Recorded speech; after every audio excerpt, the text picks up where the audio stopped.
Toniif dureeyyonni argachuuf kan yaalanii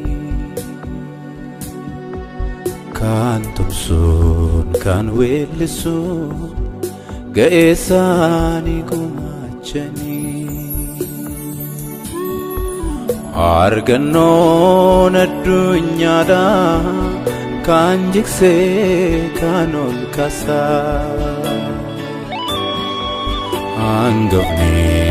nagaa Yesuus sakanaaf of godhe aarsaa dachaan ol ka'ee gaarreessee dacheen hunduu yoo raafamte garaan namaa yoo jabaate abdiin isaas yoo gaaddofaate dhuguma nagaan Yesuus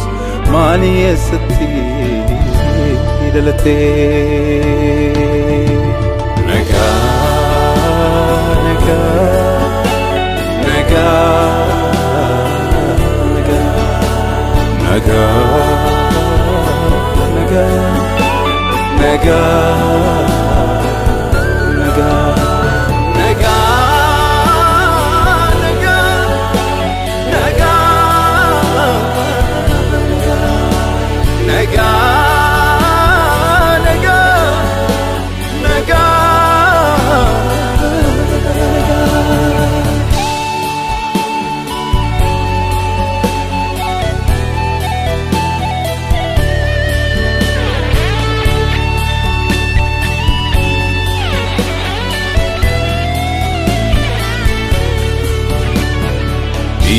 lafaa wal qocholuuni fantatiin sobaa kan keessa guutee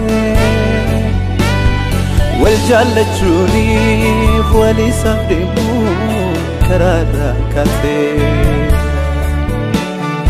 nagaan dhibee biyyees raafamee gamaaf gamasii sodaa dubbataa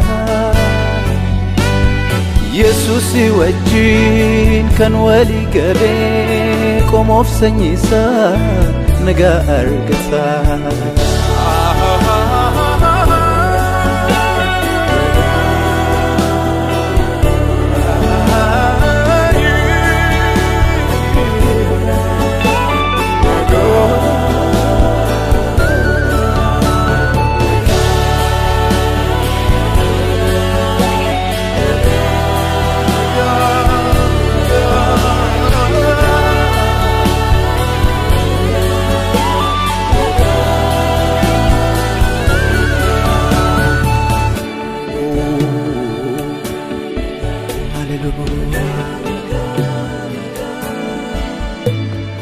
Ya Yesus, ya Abba, biyyi siin nagaa argata,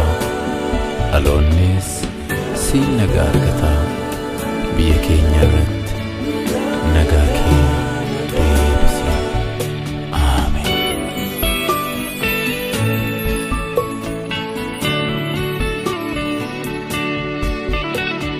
Hangafa nagaa si deebanne hangafa nagaa si deebanne